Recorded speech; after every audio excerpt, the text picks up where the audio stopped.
In 1077, William the Conqueror, ruler of Normandy and England, ordered the construction of a special building. It was to be part palace, part treasury, part prison, and part fortress. It was the White Tower on the banks of the Thames in London, and it was a powerful symbol of the way that the Normans were imposing themselves on this conquered country. They hadn't just brought armies and architecture to mark their authority, they'd also brought their language. The French vocabulary of power forced its way into the English language. Crown and court were both French words, so were castle and tower, and the barons who built them, and so were obedience and justice, treason and prison. The Anglo-Saxon kings had governed using the Old English language. Now the Normans used French and Latin. English had become the third language in its own country. It would take over 300 years to emerge from the shadows.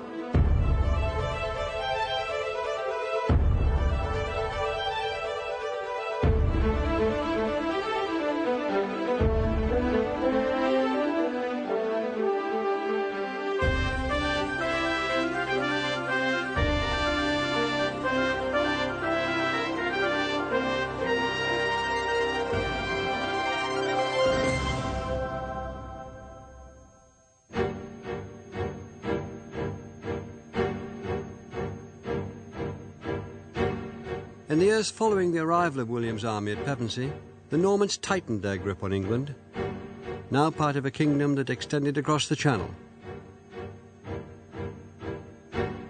Across the land, William's men took over every position of power in the state and in the church. Within 60 years, the monk and historian William of Malmesbury could write, "No Englishman today is an earl or bishop or abbot.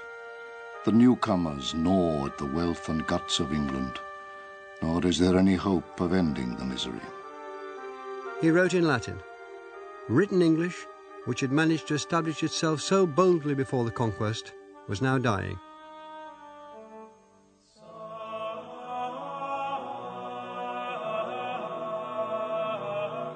It breathed its last here. Now Peterborough Cathedral, in the mid-12th century, part of Peterborough Abbey. And to Monikis mit him, to Oxenford, to the king, and he gaf him that abbot region.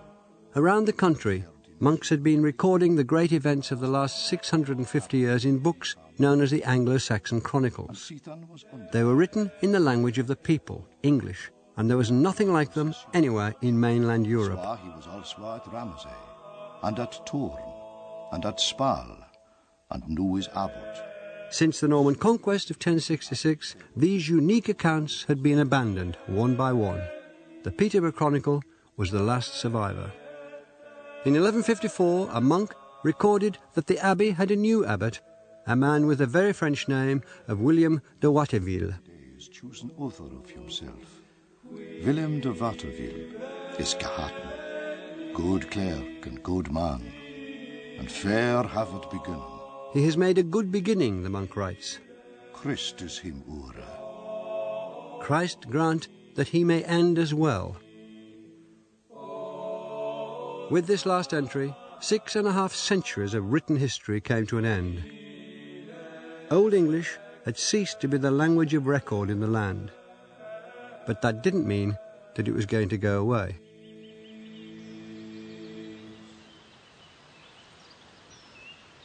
Since the conquest, English in varying dialects had remained the language spoken by 90% of the population, from the south coast to the uplands of southern Scotland, just a few miles north of here. Even further north in Scotland and west in Wales, the culture and language was still Celtic. Old English had continued to develop and change, partly as a result of contact with the language of the Danes, particularly here in the north. The grammar was becoming simpler. More plurals were being formed by adding an S. Naman, for example, the Old English plural of name, became names, which would become our names. Prepositions were performing more of the functions of the old word endings, and word order was becoming more fixed. Despite being the officially ignored language, English would continue to evolve and change, and it would endure, resisting and absorbing the invaders' language until the time came for it to resume centre stage as a nation's language. The Peterborough Chronicle of 1154 also recorded that in that year the people of England acquired a new king, Count Henry of Anjou, grandson of William the Conqueror and the first of the Plantagenet kings. A lover of learning, he spoke fluent Latin as well as French, but no English. And the English acquired a new queen, Eleanor of Aquitaine, the daughter of William X of Aquitaine. Henry II was crowned here in Westminster Abbey in a lavish ceremony. The clergy wore silk vestments that were more costly than anything ever seen before in England. The king and queen and the great barons wore silk and brocade robes. The luxury was fitting, it was thought, for an occasion that solemnized the bringing together of so much land and wealth.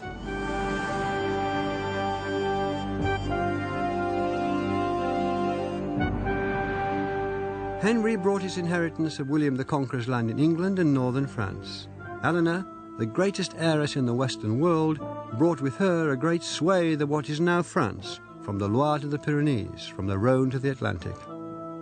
This was a huge kingdom, the greater part of it made up of French-speaking lands across the Channel. As it grew, the English lands and the English language became an ever less significant part of it. French and Latin were even more firmly entrenched as the languages of the court and government of the country. Yet after their coronation, Henry and Eleanor rode in procession along the Strand, and it's reported that the people shouted "Was Hail" and "Vivat Rex," wishing them long life in English and in Latin. English was still alive in the streets.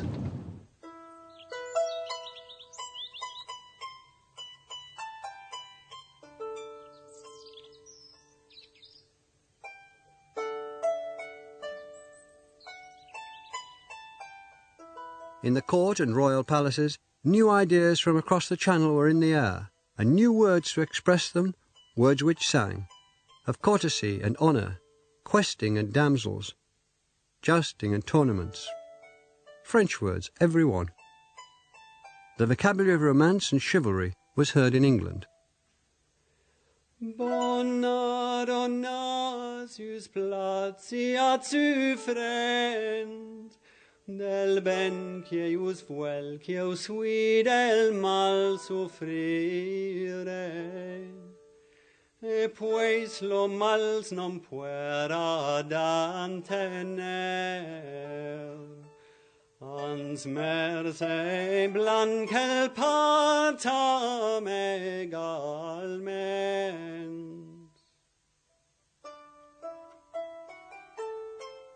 Eleanor, England's new queen, was considered the most cultured woman in Europe. It was she, more than any other, who patronized the poets and troubadours whose verses and songs created the romantic image of the Middle Ages as the age of chivalry, a glorious vision that was never realized outside the pages of medieval literature. 100 years before, the word chevalerie, formed round the word for horse, had simply meant cavalry.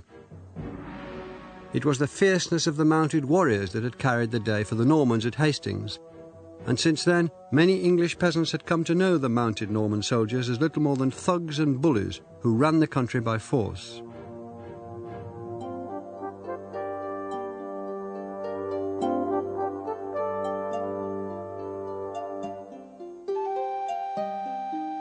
But now, mounted warriors had become knights, and the word chivalry came to mean a whole model of ideals and behaviour, infused with honour and altruism, one that prescribed how to act towards one's liege lord, one's friends and enemies, and of course fair, cruel ladies. Ideas had shifted, and words with them.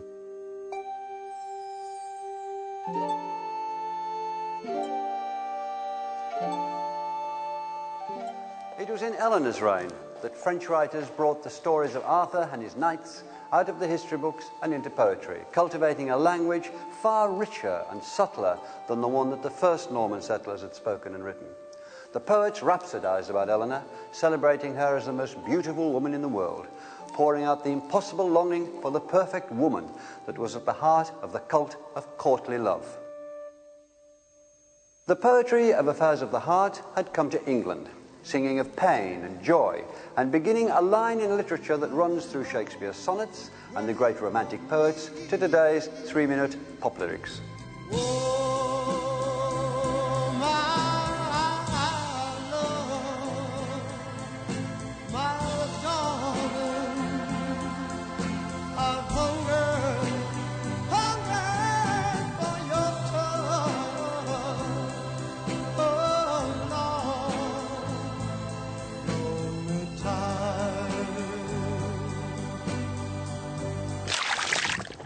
Shit.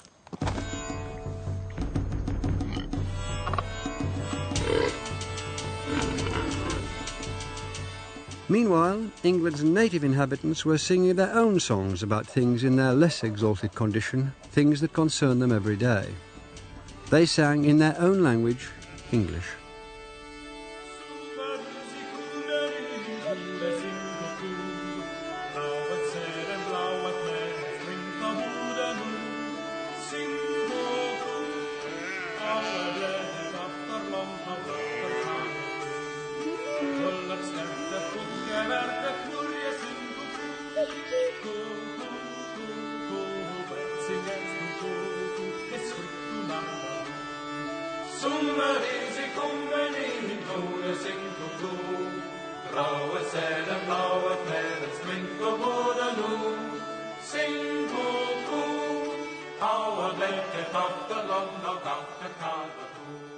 That song was first recorded in 1225, making it one of the earliest pieces of English that's still recognisable today. There's not a single French word in it. Words like summer, come, sow, seed and new can be traced right back to the flatlands of Frisia. Spring and wood can be found in the Anglo-Saxon poem Beowulf, and merry, sing and loud in the works authorised by Alfred the Great. There's a pure line of Old English vocabulary here, in a song that comes from the peasants and the land, at the opposite end of the social scale from the troubadours' songs. The French language of the grand lords hasn't penetrated down to the common people. Certainly the native English and the French overlords lived very different lives. William the Conqueror had introduced the system of feudalism into England, and though evolving, it still defined all economic and social relations, expressed in French words like vilain and vassal, labourer, bailiff and factor. In the country, where 95% of the population lived, the English were essentially serfs, another French word. Not technically slaves, but tied for life to their lord's estate, which they worked for him and, at a subsistence level, for themselves. While the English-speaking peasants lived in small cottages or huts, their French-speaking masters lived privileged lives in their castles. Our modern vocabulary still reflects the distinction between them.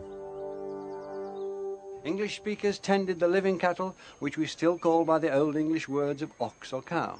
French speakers ate the prepared meat, which came to the table, which we call by the French word beef. In the same way, the English sheep became the French mutton, calf became veal, deer, venison, and pig, pork. English animal, French meat, in every case.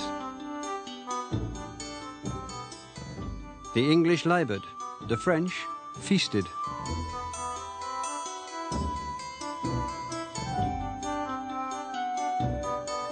Where English underlings and French masters lived and worked together, the boundaries between their languages inevitably wore away, and the vocabularies of court and countryside mingled.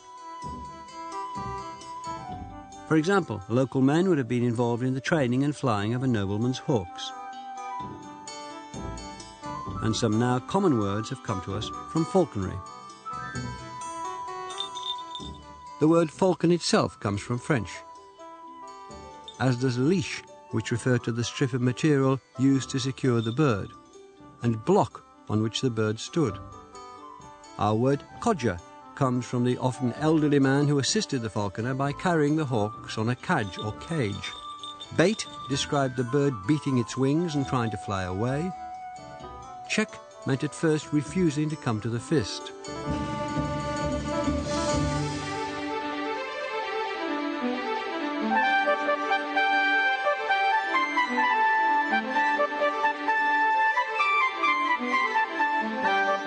Our word lure comes from the leather device still used in training and recalling the hawk.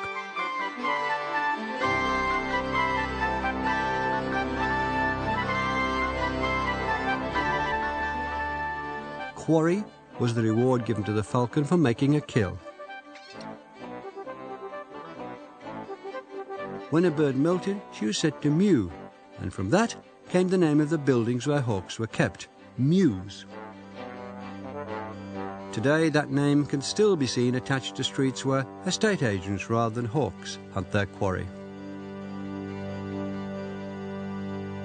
We've just heard 9 French words that came into English from one activity alone. Steadily, French vocabulary was pouring over English. The French influence on the English language as a whole is enormous in terms of vocabulary, not in terms of grammar, but in terms of vocabulary it's unmatched by any other language. For example, fruit replaces the Old English wastum pretty quickly. Within a space of about 40 or 50 years, wastum simply isn't used. But the majority of words don't replace Old English, they stand side by side with them. So we have a word like apple in Old English meant any kind of fruit. Whereas what happens is because fruit comes in and is basically expresses that, apple starts to mean a very specific sort of a fruit. I think it's not true to say that, generally speaking, French words came into the language and ousted the Old English words out of it. Generally, what seems to happen is that the Old English word simply narrows in meaning.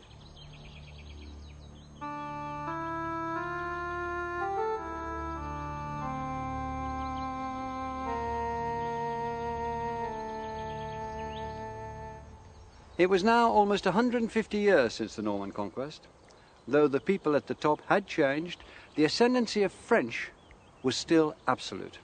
Written English, that triumphant achievement of Alfred and English scholars, was dead, and spoken English was being progressively colonized throughout society by French words. But the balance of power and of languages was about to shift.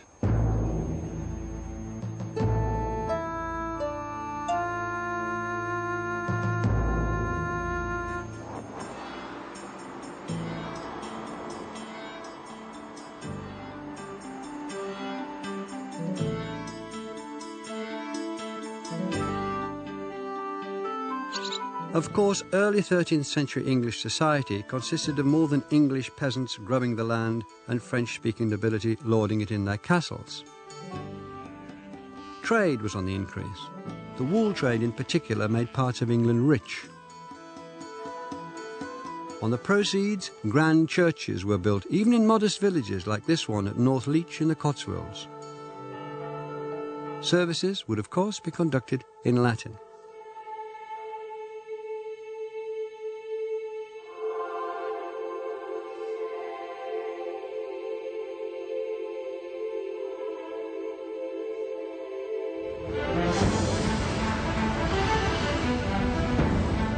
Towns were growing, sometimes French and English towns together, as at Norwich and Nottingham.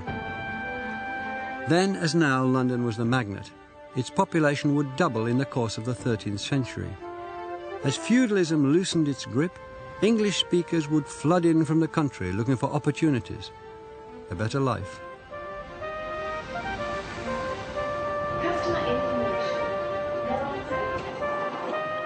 Already established were the French-speaking court officials, administrators, lawyers and merchants, but also craftsmen who gave us the French names for some tools of the trade. Measure, mallet, chisel, pulley, bucket, trowel.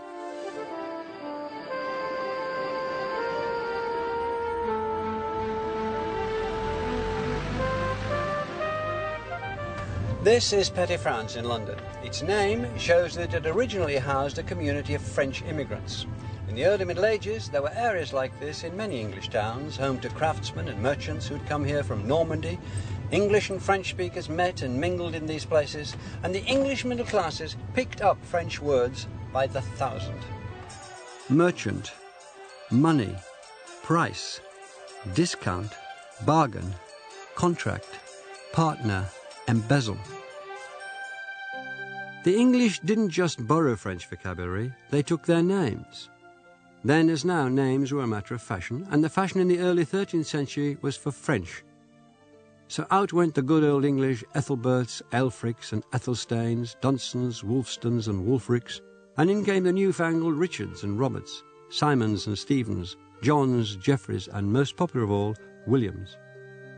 It seemed that everywhere French was the name of the game.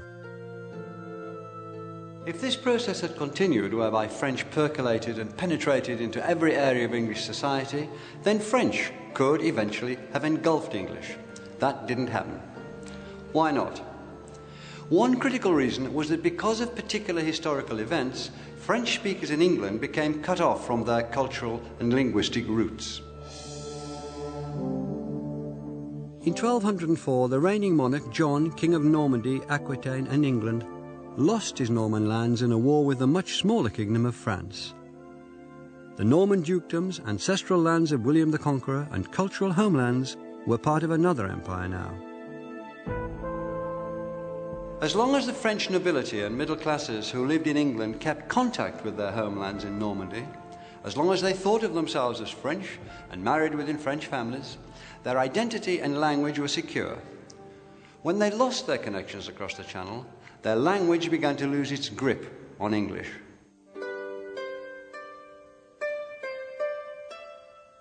One thing that happened was that French speakers, even within the noblest families, began to look for wives not from across the Channel, but in England.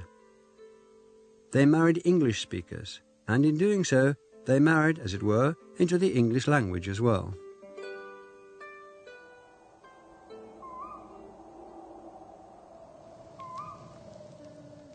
It's said that the hand that rocks the cradle rules the world.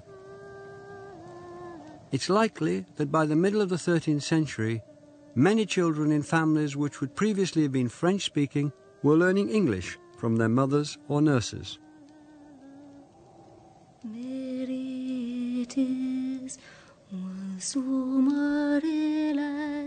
With Vogel's song, Och, nun etcheth wind is blessed, and weather strong. Hey, what this night is long, and each with well nature wrong, soreg and mirn and fast. No doubt many of the children of Anglo-French marriages grew up bilingual, perhaps speaking one language to the servants in the castle kitchen and another at dinner in the Great Hall. By 1250, there's even some evidence that children of the nobility were having to learn French from a written primer, grappling with the vocabulary of what was becoming effectively a foreign language. By the middle of the 13th century, more and more French speakers throughout society were themselves beginning to speak English, becoming bilingual. The result was that while French itself became more of a foreign language, French vocabulary, French words, continued to stream into English. Many more words are recorded after 1250 than before. Abbey, attire, censor, defend, figure, malady, music, parson, plead, sacrifice, scarlet, spy, stable, virtue, marshal, park, reign, beauty, clergy, cloak, country, fool, heir, pillory. And because French was the international language of trade, it acted as a conduit for words from the markets of the East. Arabic words that gave to the English saffron, mattress, hazard, camphor, alchemy, lute, amber, and syrup.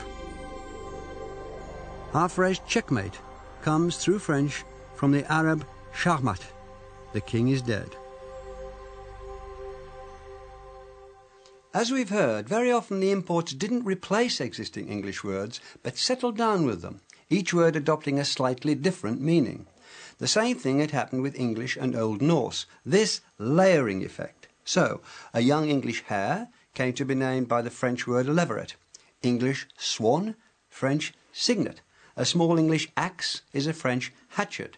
Ask, English, and demand from French have slightly different meanings, as do bit, and morsel, wish and desire, might and power, room and chamber.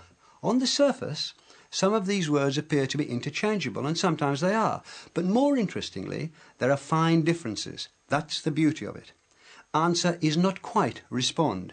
Begin isn't always commence. Liberty isn't always freedom. Shades of meaning, representing new shades of thought, were massively absorbed into our language at that time. The range of what I would call almost synonyms became one of the glories of English, contributing to the language's precision and flexibility, allowing its speakers and writers over the centuries to select very precisely the right word. Rather than replace English, French was helping equip and enrich the language for the central role that it was on its way to reassuming.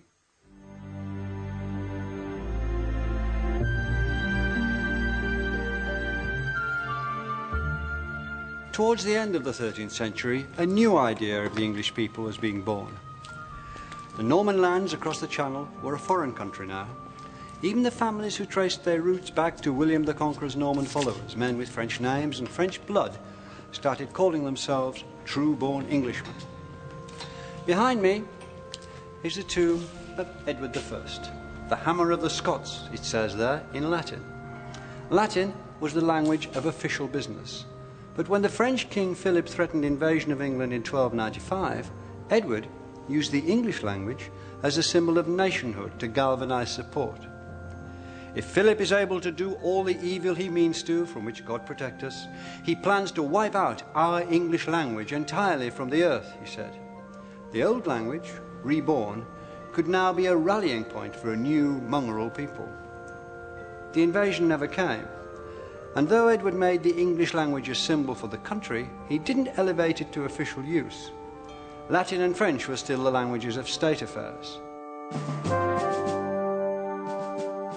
It was Edward's direct ancestor, William the Conqueror, who more than 2 centuries before had enshrined Latin and French as the written languages of state, banishing English.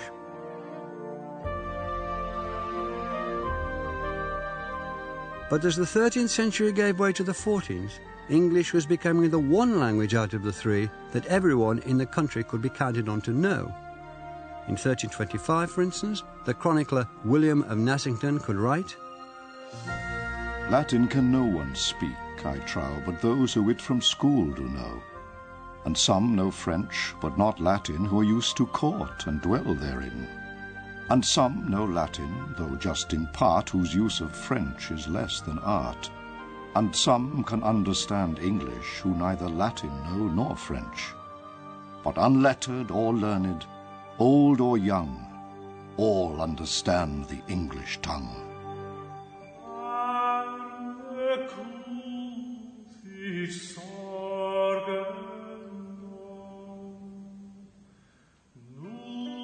And around the country, written English was emerging from the shadows.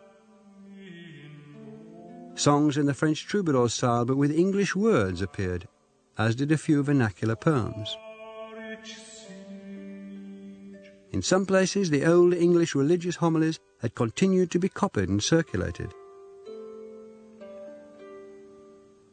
The bestiary, in which birds and animals were portrayed and their behaviour made the basis for lessons in Christian morality, was a particular medieval form.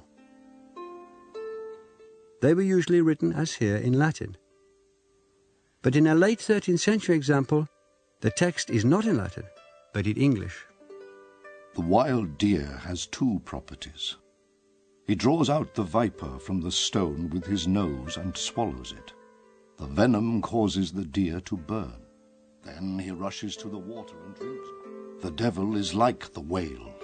He tempts men to follow their sinful lusts, and in return they find ruin. It is the weak in faith, the little ones, that he thus beguiles. And it was an animal which, in just a few years' time, would by a cruel twist of fate give English its greatest boost yet, a small black rodent with a Latin name. Rattus rattus, the black rat. In 1348, ancestors of these black rats deserted a ship that, coming from the continent, had docked near Weymouth. they carried a deadly cargo, a germ that modern science calls Pasteurella pestis, that the 14th century named the Great Pestilence, and that we know as the Black Death. Plague had come to Britain. Infected rats carried the deadly germ east, then north. They sought out human habitations, building nests in the floors, climbing the wattle and door walls, shedding the infected fleas that fed on their blood and transmitted bubonic plague.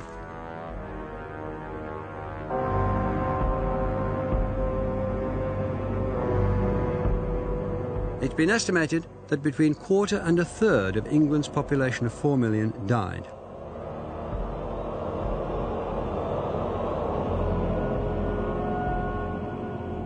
In some places, whole communities were wiped out.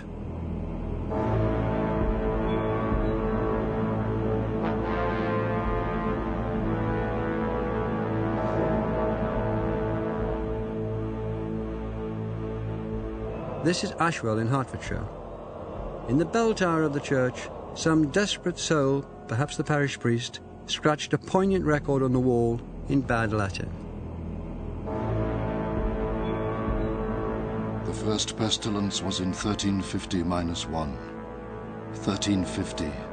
Pitiless, wild, violent. Only the dregs of the people live to tell the tale. The dregs were those of the English-speaking peasantry who'd survived. Though the Black Death was a human catastrophe, it set in train a series of social upheavals which would speed the English language along the road to full restoration as the real and recognised language of the nation.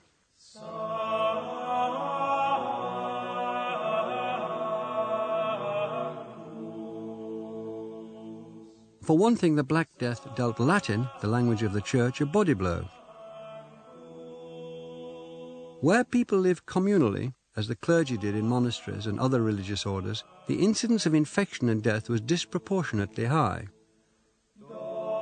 At a local level, many parish priests either caught the plague from tending their parishioners or simply ran away. As a result of the plague, the Latin-speaking clergy in some parts of England were reduced by almost a half. Many of their replacements were barely literate laymen, whose only language was English.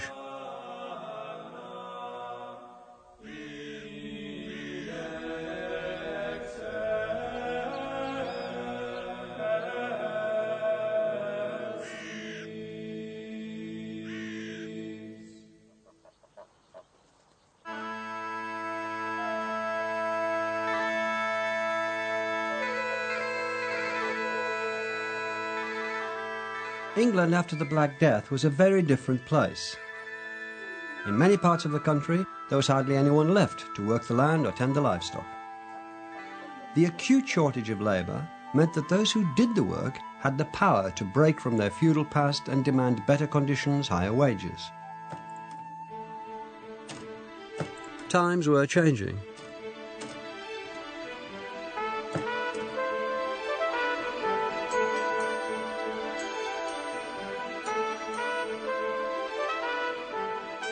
Wages rose, the price of property fell.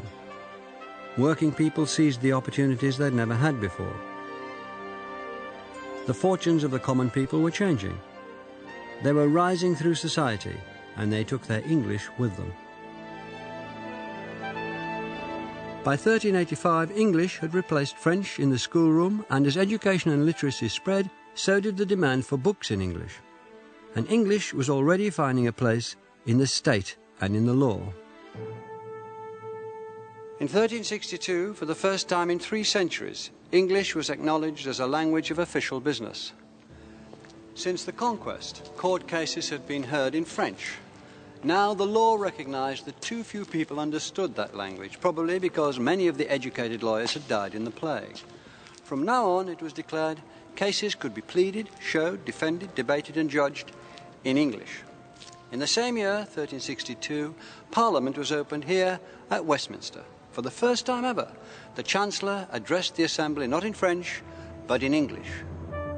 For the worship and honour of God, King Edward hath sompned his prelates, dukes, earls, barons, and other lordes of his realm, To its Parliament holden at Westminster, the year of the King's 6th And soon, English would once again be the language of kings. The country hadn't had an English-speaking monarch since Harold had been hacked to death at Hastings in 1066. In 1399, King Richard II was deposed by Henry, Duke of Lancaster. Parliament was summoned here, to the Great Hall at Westminster. The dukes and lords, spiritual and temporal, were assembled. The royal throne, draped in cloth of gold, stood empty.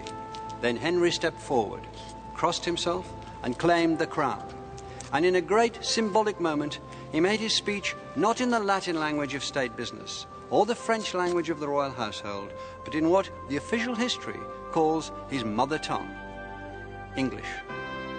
In the name of the Father, Son, and Holy Ghost, I, Henry of Lancaster, challenge this realm of England, and the corona with all the members and the appurtenances.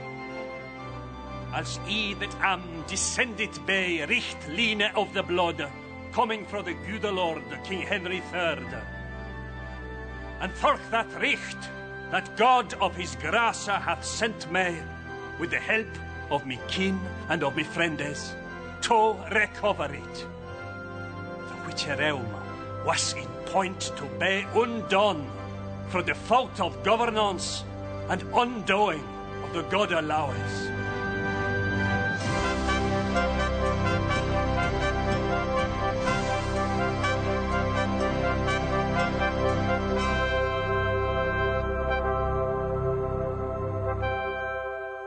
And so Henry, Duke of Lancaster, became King Henry IV, and English was once again a royal language. The tide seemed to be turning in its favour. By the end of the 14th century, it was on course to regain its status as the first language of the country. And now it also had a literary champion who could harness its full capabilities to produce great writing, Geoffrey Chaucer.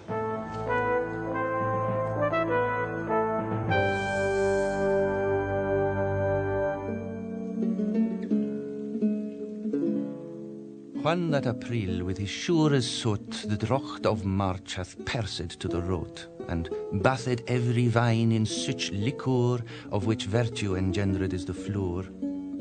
When Zephyrus eke with his sweeter breath in spirit hath in every holt and hath the tender crops, and the young sun hath in the ram his halfy course run, and smale fooles maken melodie that slepen all the night with open ye, so pricketh hem natuur in her courage, than longen folk to goen on pilgrimage. Chaucer wrote those opening showery lines to the Canterbury Tales more than 6 centuries ago, in 1387. For millions of people since, the Canterbury Tales have been the flowering of the medieval English language, and also a great staging post for English literature.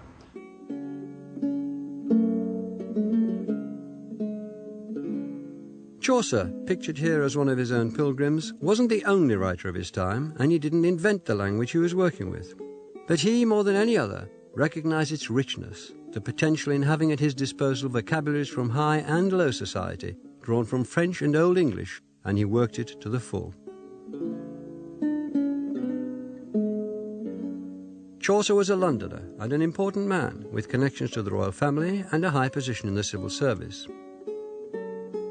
He'd travelled widely, perhaps even been a spy, and he knew Latin and French. He might have been expected, like many other English poets of the time, to write in either of those languages for an exclusive audience. But he didn't. He chose to write in English, the English that was spoken in London.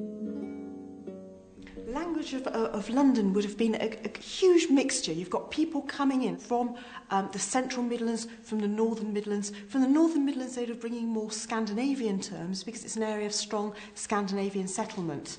But we'd have also have heard French loanwords, which people would have heard in literature as well. So it's a vibrant variety of English.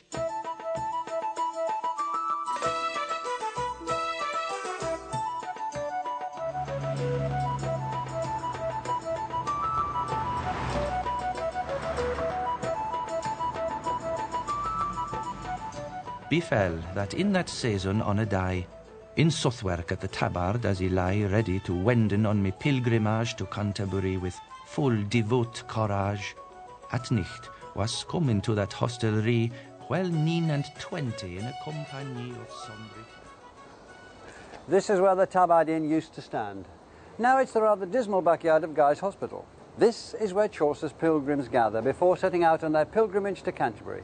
The buildings may have gone, but Chaucer's characters, a cannily constructed cross-section of medieval society, live on in his writing.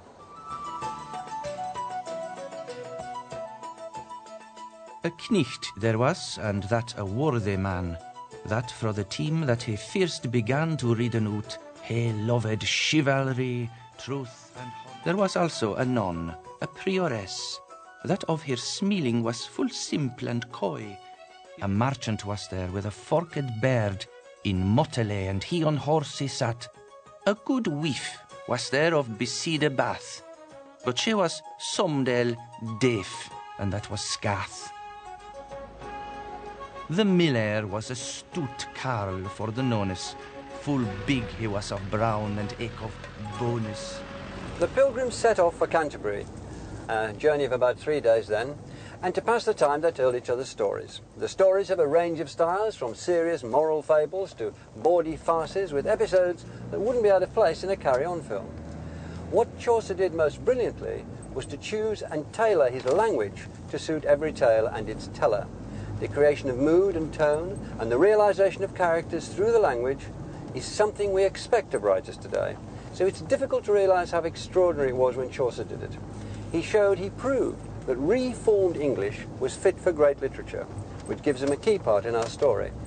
This gentil cock had in his governance 7 hennes for to do all his plaisance, which were his sisters and his paramours, and wonder like to him as of colours, of which the firest hewed on her throat was clepped fire, dam o saile, pertelot. Can you tell us what language is predominating in this particular passage? Well, you've got so many French words, haven't you? They really hit you between the eyes. Even today, I think, you'd notice them. Gouvernance, plaisance, paramour. In fact, Chaucer is thought to be the person who introduced paramour into the English language himself. And those words, plaisance, gouvernance, all appear from about the 1350s, so they're quite new at a time when Chaucer used them in Nun's Priest Tale. The question, of course, is why is he doing this?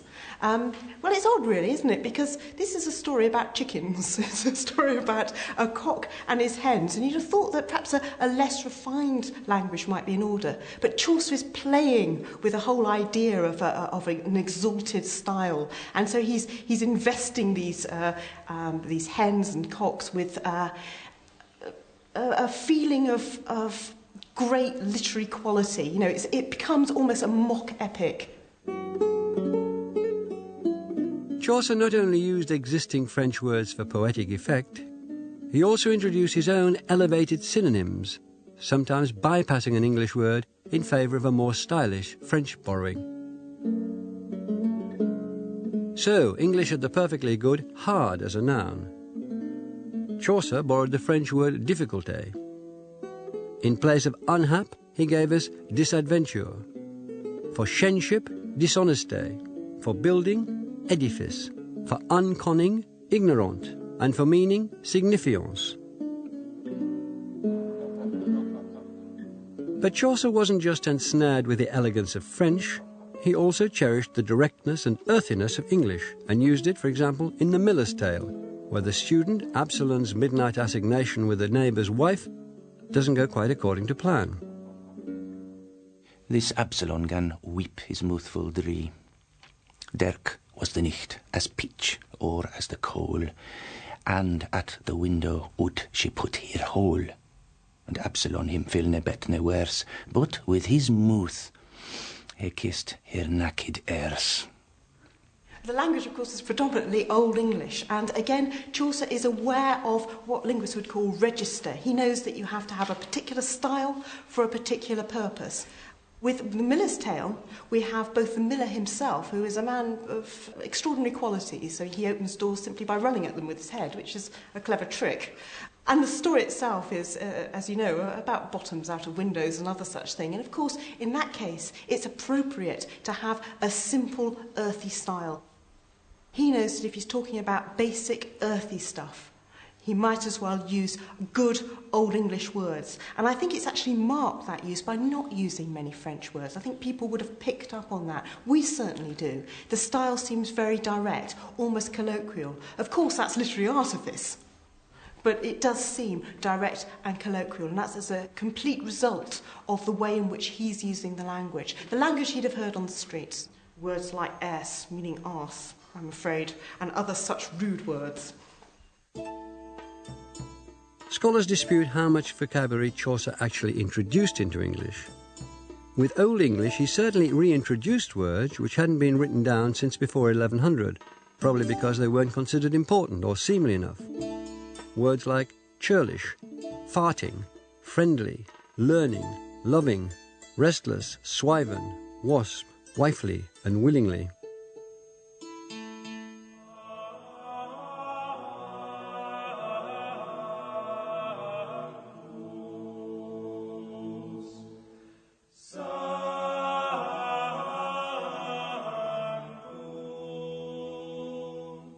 This is where the pilgrims who'd beguiled the miles with their various tales would have been making for.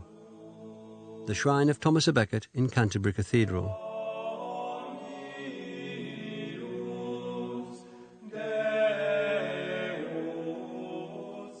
The brilliant archbishop, son of a French merchant, had been brutally murdered in 1170 by knights acting on the wishes, if not instructions, of Henry II, that first Plantagenet, whose wife Eleanor had done so much to promote the courtly French language, which Chaucer was now mining so expertly.